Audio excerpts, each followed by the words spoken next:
A spokesperson for the U.S. Department of Defense said on September the 4th that the department is cooperating with other U.S. agencies to determine whether to take action against SMIC, Semiconductor Manufacturing International Corporation. According to Reuters, although Pentagon officials did not explain the reason, the relationship between SMIC and the Chinese military is under review. SMIC stated on September the 5th that it was shocked by the news, but was willing to communicate with U.S. government agencies to resolve any misunderstandings.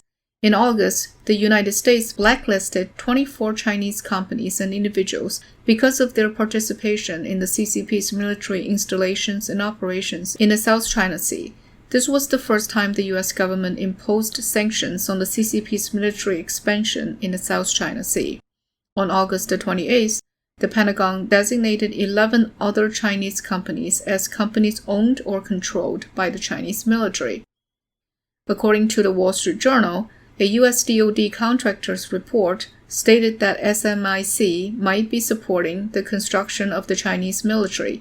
This triggered the U.S. government to take action. This research report published by the contractor SOS International last month mentioned that SMIC is helping the CCP's defense construction. The report revealed that SMIC is cooperating with a large Chinese defense enterprise group. Researchers in the Chinese universities with military backgrounds develop corresponding technologies in accordance with SMIC's product requirements. One of these colleges was included in the export blacklist by the U.S. Department of Commerce in 2015 for allegedly designing supercomputer chips used to simulate nuclear tests.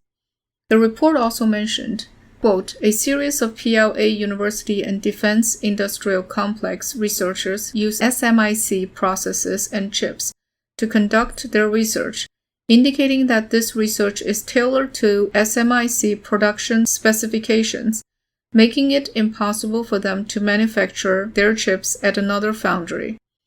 The report cited a paper published by the Chinese Communist Military University to support the conclusion. People familiar with the matter said that the SOS International report has been shared with various agencies of the Trump administration, including the Commerce Department's Bureau of Industry and Security. SMIC may become the next target of sanctions by the U.S. government. As soon as this news came out, SMIC's Hong Kong stocks experienced a sharp decline in the afternoon of September the 7th, with a max decline of 24%.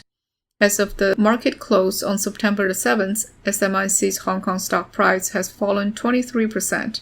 And its share price has fallen to 18.2 Hong Kong dollars, which has been cut in more than half from its July high of 44.8 Hong Kong dollars. And its market value decreased by 28 billion Hong Kong dollars. Reuters reported that if SMIC is sanctioned, U.S. companies Lam Research, KLA Corp., and Applied Materials, which provide key chip manufacturing equipment to SMIC, may be subject to a ban of doing business with the Chinese company. Voice of America reported on September the 7th that Mark Lee, a senior analyst in the semiconductor industry at Bernstein Research, commented about SMIC. This company may collapse in a few years. The U.S. sanctions not only affect U.S. companies, but also SMIC suppliers in Japan, the Netherlands, and other countries who have close relations with the United States, and they will also follow U.S. policies.